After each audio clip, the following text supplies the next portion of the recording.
नमस्कार दर्शक बंधु वैदिक ज्योतिष शास्त्र दर्शन कार्यक्रम रे आपण मानक स्वागत जनाऊँगी। दर्शक बंधु आसंतु आज आलोचना करिबा ग्रह भाव फल। एही क्रम रे आमे बृहस्पतिंकर आज भाव फल विषय रे आलोचना करिबा।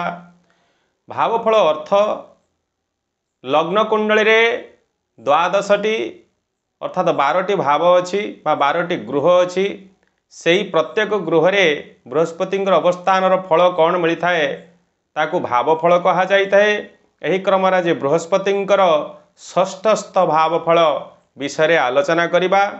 सर्वप्रथमे आपण जानी रखंतु से लग्न कुंडली रे षष्ठ स्थानटी कौन, से षष्ठ स्थान रु आमे कौन सब विचार करिथाउ।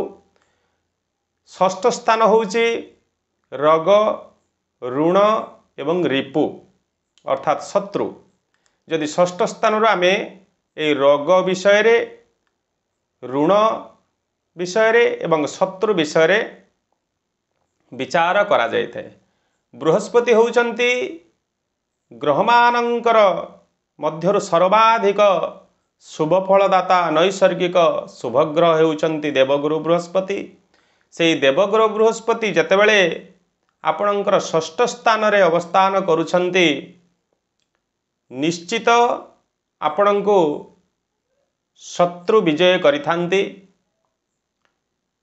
एवं आपणकर ऋण द्वारा आपण उपकृत सदा सर्वदा होइथांती। ऋण द्वारा अनेक लोक तलितलांत हो जाउथिबा स्थले बृहस्पति जदि षष्ठस्थ होउचंती ऋण द्वारा आपण बहुत उपकार पाइथांती, ऋण द्वारा उपकृत मध्य हेइथांती। रोग सामान्य पीड़ित करिथाए जेमिति कि डायबिटीज द्वारा आपण आक्रांत हेइ पारंती एवं व्रण संबंधी किछि रोग मध्य आपण को पीड़ा प्राप्त हेइथाए बृहस्पति जेतेबेले षष्ठस्थ रहउचंती। पुणी षष्ठस्थ बृहस्पति केउ अवस्थार अछंती एहा मध्य विचारणीय। जदि शुभ अवस्था रहुचंती से सर्वाधिक शुभ फल आपण को प्रदान करिथांती, जदि अशुभ अवस्था रहुचंती आपण को सेतिके शुभ फल प्रदान करि पारंती नाही। तेबे आसंतु जानिबा तांकर शुभ अवस्था कौन। बृहस्पति जतेबेले उच्चस्थ हेकरी षष्ठस्थ हेइथिबे अथवा तांकर स्वगृहस्थ हेइथिबे। उच्चस्थ अर्थात कर्कट राशि होउची बृहस्पतिंकर उच्च स्थान। से कर्कट राशि रे यदि षष्ठस्थ हेइथिबे बृहस्पति निश्चित शुभफल प्रदान करिबा पई समर्थ हेइतांती बृहस्पति। एवं बृहस्पतिंकर स्वगृह होउचंती धनु एवं मीन राशि। से धनु एवं मीन राशि यदि षष्ठस्थ हेइथिबे बृहस्पति निश्चित जातक को शुभफल प्रदान करिबे। एवं बृहस्पतिंकर मित्र राशि रे जदि रहुचंती अथवा मित्र मानंक साथी रे रहुचंती। बृहस्पतिंकर मित्र होउचंती रवि चंद्र एवं मंगल। शनि होउचंती तांका पई समग्रह। सेई जदि सिंह राशि रे षष्ठस्थ हेइतिबे, जदि कर्कट राशि रे षष्ठस्थ हेइतिबे एवं जदि मेष राशि व बिछा राशि रे षष्ठस्थ हेइतिबे निश्चित किछि कांश रे मित्र राशि गृहस्थ हेइथिबा हेतु बृहस्पति शुभफल प्रदान करिया पई समर्थ हेइथांती। अथवा बृहस्पति सहित तांकर मित्र ग्रह मानकर जग सृष्टि हेइथिबो जेमिति चंद्र थिबे बृहस्पति सहित, मा मंगल थिबे, मा रवि थिबे बृहस्पति सहित। एई सब जदि युक्त होउचंती बृहस्पति ये मध्य शुभफल प्रदान करिया पई समर्थ हेइतांती बृहस्पति षष्ठस्थ है। ठीक तार विपरीत बृहस्पति जदि नीचस्थ हेइथिबे अर्थात मकर राशि होउची बृहस्पतिंकर नीच क्षेत्र। से मकर राशि यदि षष्ठस्थ हेइथिबे अथवा तांकर शत्रु राशि जेमिति कि तुला एवं वृष राशि होउची तांकर शत्रु राशि, मिथुन एवं कन्या राशि होउची तांकर शत्रु राशि। यदि से शत्रु राशिस्थ हेकरी षष्ठस्थ हेइथिबे बा सेई शत्रु ग्रह मानकर युक्त होइथिबे। बृहस्पतिंकर शत्रु होउचंती शुक्र एवं बुध। से बृहस्पति सहित शुक्र यदि युक्त होउचंती बा बुध युक्त होउचंती निचस्थ होउचंती निश्चित बृहस्पति जेतिके शुभफल दवा कथा रोगरू मुक्ति आपन को देई परिबे नाही।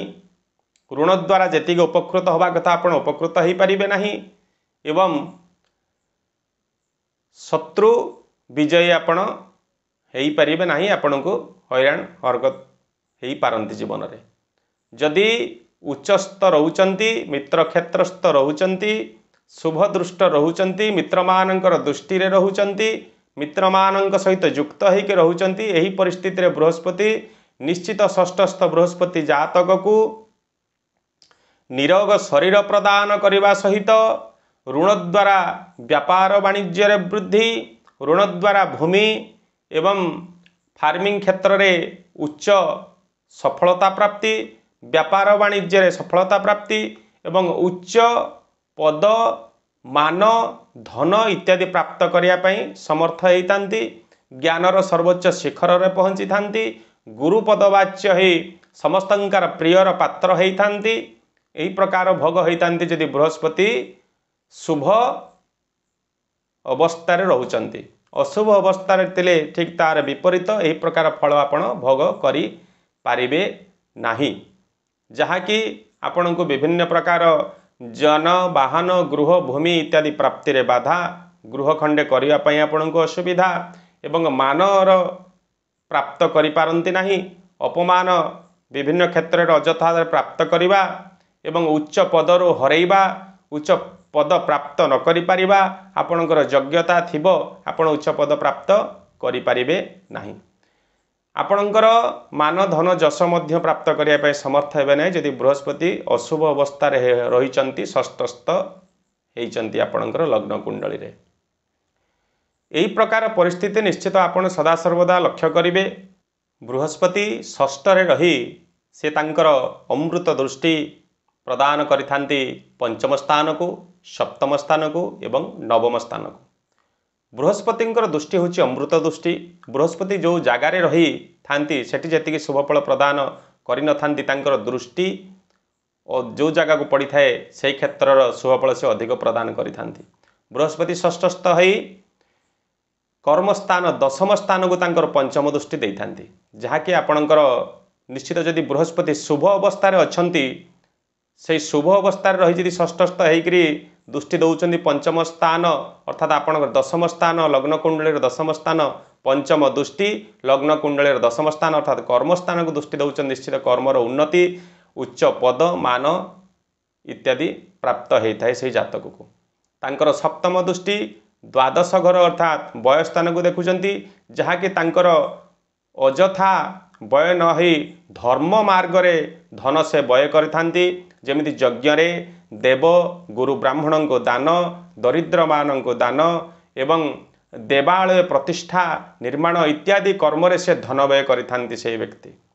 एवं षष्ठ रे रही बृहस्पति नवम दृष्टि तांकर द्वितीय स्थान लग्न कुंडली द्वितीय स्थान धन स्थान को पड़ी थाए जहाँ कि प्रारंभिक विद्यार स्थान धन प्राप्तिर स्थान धन संचयर स्थान होता है। से द्वितीय नवम दृष्टि रे जतबेले पड़ुछि द्वितीय स्थान उपरे निश्चित से व्यक्ति महाधनी होता है धन प्राप्त करिता है।